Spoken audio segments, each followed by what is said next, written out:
In today's video, we're going to be diving into the upcoming pattern, taking a big old look at the tropics, as there is a couple of threats to go over in the Atlantic, also one or two in the Pacific that we need to discuss. As the tropics are starting to wake up, we are ascending towards the peak of the hurricane season, slowly but surely.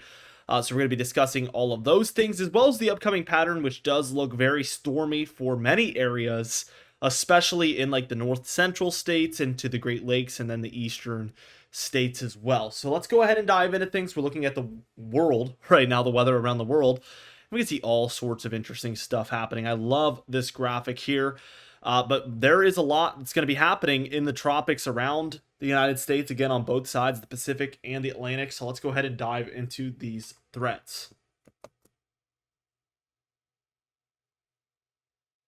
So one area that stands out initially is this area here just to the north of South America.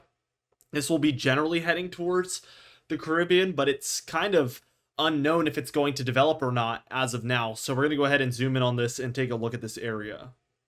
As you can see, we sit at a 10% chance of development both over the next 2 days and the next 7 days. So this gives us an overall low chance of development.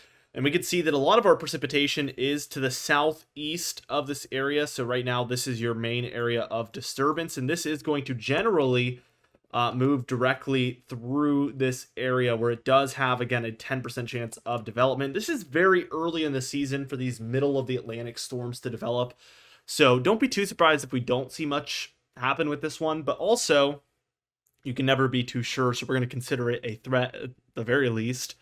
And let's watch the GFS models kind of guidance for it. This is by 8 a.m. tomorrow on Monday here.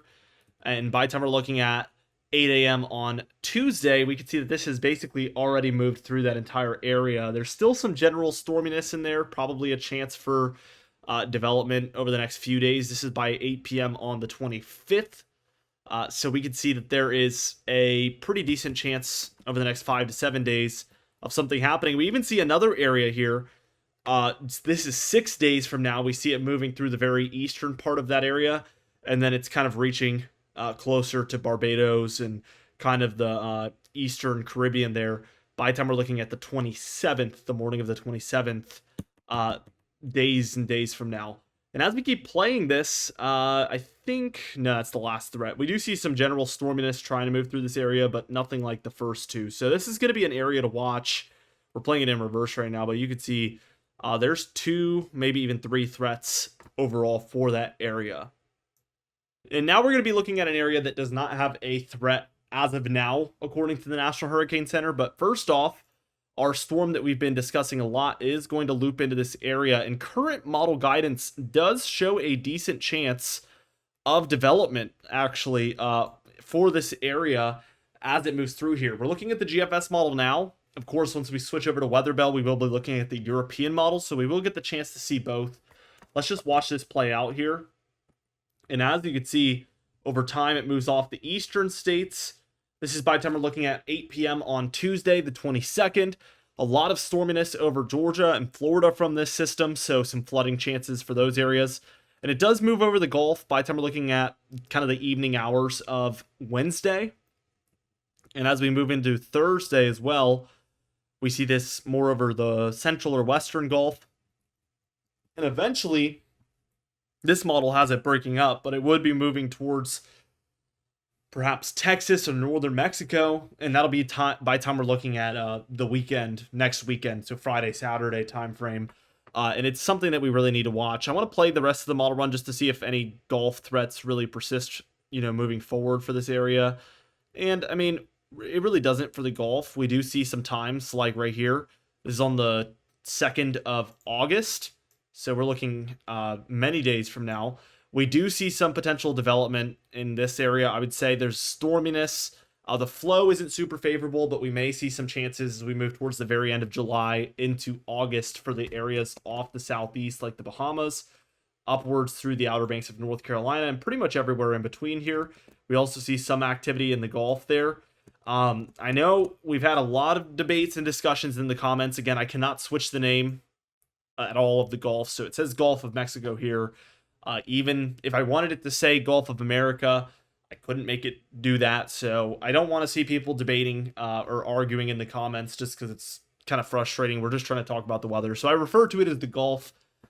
We all know what I'm talking about when I say that. And I'm pretty close to maybe banning the words because you can do that on YouTube. You can ban certain words on YouTube. So I'm getting pretty close to banning anything talking about the Gulf in general. But yeah, just wanted to kind of let you guys know that there's nothing that can be done about that. I know a lot of people have debated in the comments. It might be even good for my channel, really, because it's just boosting the algorithm overall.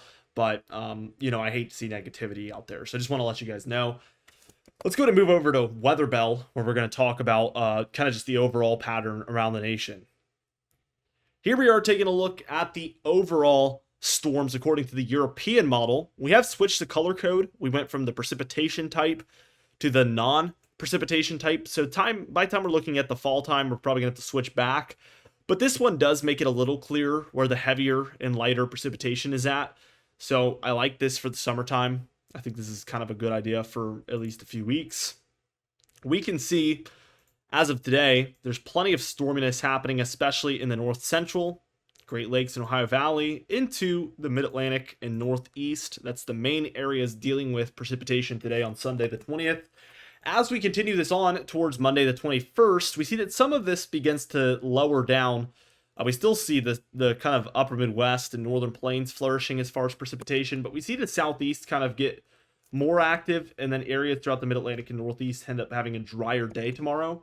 Also, for the first time in a little while, we see an overall active west from western Canada down through the Pacific Northwest, through the Rockies, and down into Mexico as well. We are seeing plenty of storminess, so that is interesting to see. Out west, this is technically their dry season, where typically it's a lot drier in the summertime and a lot wetter in the winter.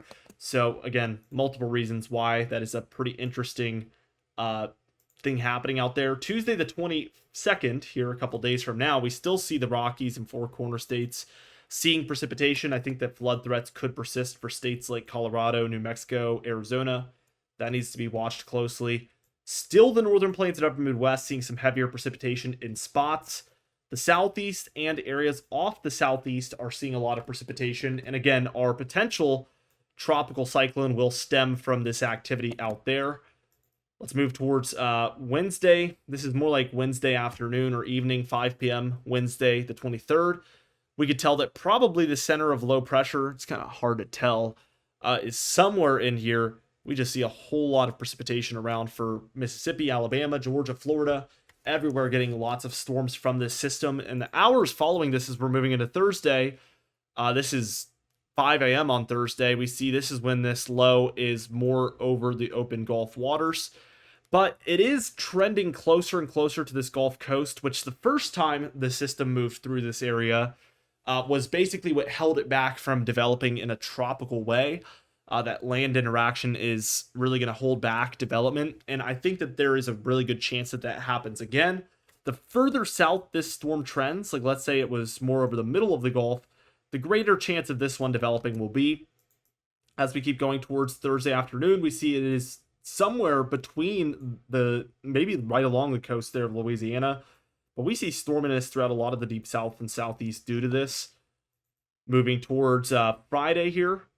This is when the storm looks the worst on this model. We do see some reds popping up, so heavier precipitation here. Maybe we do see a tropical depression or tropical storm out of this one nearby Texas and Louisiana. Time will tell, of course. It's about 5 days from now, but really, really interesting, especially since this storm has done a complete loop by this point, and it has already been through all of these areas, and it will be doing it for a second time here. Time will tell. Super interesting, like I mentioned. Really, we see a ton of precipitation for the whole southeast in general. We also see another completely separate area from the Midwest and plains through the Ohio Valley, Great Lakes, into mostly the northeast here where we're seeing a lot of precipitation. Looking at Saturday on the 26th, by this point, this model is not showing much in the way of tropical activity, but still I think the chance of development will be there and present because of all of this storminess just sitting over the very warm open waters. We do see, again, still the Midwest, Ohio Valley, Northeast, Mid-Atlantic flourishing. So these are the areas where I'm expecting a lot of activity over the next couple of weeks. Sunday on the 27th, it's a lot of the same. We see that the northern plains and upper Midwest has slowed down. There's little tiny pockets of storminess, but it's nothing crazy. We do continue to see a lot of the Ohio Valley, Mid-Atlantic, and Northeast really active. But again, I'm still going to be wanting to monitor this in the Gulf, as there's just a chance of, something coming out of there for a while. Monday on the 18th or 28th, nothing's really changed. We still see this whole area very active. We also see more activity for the upper Midwest moving in. And by the time we're reaching Tuesday the 29th, this little system has dipped down into this area, bringing chances of thunderstorms, probably, maybe even a severe weather chance. And towards the north, especially like the upper peninsula of Michigan and areas north of there, you would imagine likely heavier showers would be more of what you're seeing. But again, really anything's possible. This area looks really decent for potential tropical development, so I don't think we're done with threats here. I think this is just going to kind of continue. We could see a really long stemming sort of boundary. So probably somewhat of a stationary front or a cold front there, which tropical systems love to develop along. So we'll be watching all the way through the end of July for that area. Wednesday on the 30th, this little area of disturbance has moved more west towards, again, Louisiana and Texas. So maybe their second smaller threat of tropical activity. So the biggest threat is back-to-back systems with some strong winds, but mostly just heavy amounts of precipitation moving into this area would be the bigger concern. The Bahamas really active here. So once we're moving into like early August, we're probably about a third of the way to the peak, if not halfway to the peak of hurricane season. So we're not expecting explosive chances of development left and right, but we are definitely expecting pretty frequent chances to start to pop up by this point. It's more late August, early September, really through all of September, where we expected again, very explosive chances of development, but we're getting closer and closer by the day.